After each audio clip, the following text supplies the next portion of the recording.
প্রথম ঘটনাটি ঘটেছে মঙ্গলবার সন্ধ্যা ৬টা নাগাদ ভূতনির জুলাবদিটোলা এলাকায়। সেখানে বন্যার জলে তলিয়ে যায় ২১ বছরের এক মেধাবী ছাত্র। জানা গেছে মৃত ছাত্রের নাম রোজ শেখ, বাড়ি ভূতনির জুলাবদিটোলায়। সে বাইরে পড়াশোনা করত, তবে কিছুদিন ধরে বাড়িতেই ছিল। মঙ্গলবার সন্ধ্যা ৬টার দিকে সে এক বন্ধুর সঙ্গে সাইকেল নিয়ে বন্যা কবলিত এলাকা দিয়ে বাড়ি ফিরছিল।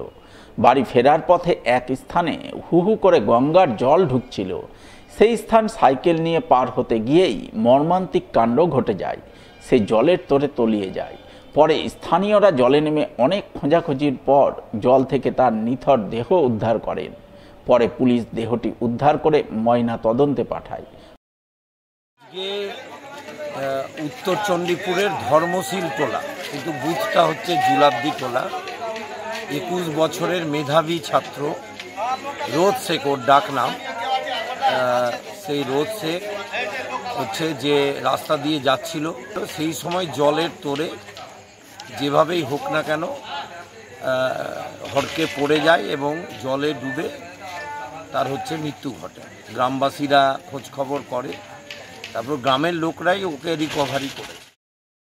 দ্বিতীয় ঘটনাটি ঘটেছে বুধবার বেলা ১১টা নাগাদ ভূতনির মহেন্দ্রটোলায়। সেখানে বন্যার জলে স্নান করতে নেমে ১২ বছরের এক কিশোরী জলে ডুবে মৃত্যু হয়। জানা গেছে মৃত কিশোরীর নাম হেমাঙ্গিনী মণ্ডল, বাবার নাম বিজয় মণ্ডল, পেশায় কৃষক। হেমাঙ্গিনীর বাড়ি ভূতনির পশ্চিম নারায়ণপুরের মহেন্দ্রটোলা এলাকায়। সে পশ্চিম নারায়ণপুর হাই স্কুলে ৬ষ্ঠ শ্রেণীতে পড়াশোনা করত। বুধবার বেলা ১১টার দিকে সে তার সমবয়সী ছেলে মেয়েদের সঙ্গে বন্যার জলে স্নান করতে নামে। ওই সময় হঠাৎ করে সে জলে তলিয়ে যায়। সঙ্গে সঙ্গে স্থানীয়রা জলে নেমে নৌকা নিয়ে জাল ফেলে খোঁজাখুঁজি শুরু করেন। প্রায় আধ ঘন্টা পর জল থেকে ওই কিশোরীর নিথর দেহ উদ্ধার হয়।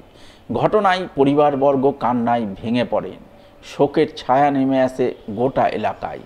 পরে ভূতনি থানার পুলিশ গিয়ে দেহটি উদ্ধার করে ময়না তদন্তে পাঠায় বলে জানা গেছে। চান করতে করতে অলরেডি ওখানে খাসতে গেছিল নাকি, দুটো ডিব্বা নিয়েছিল।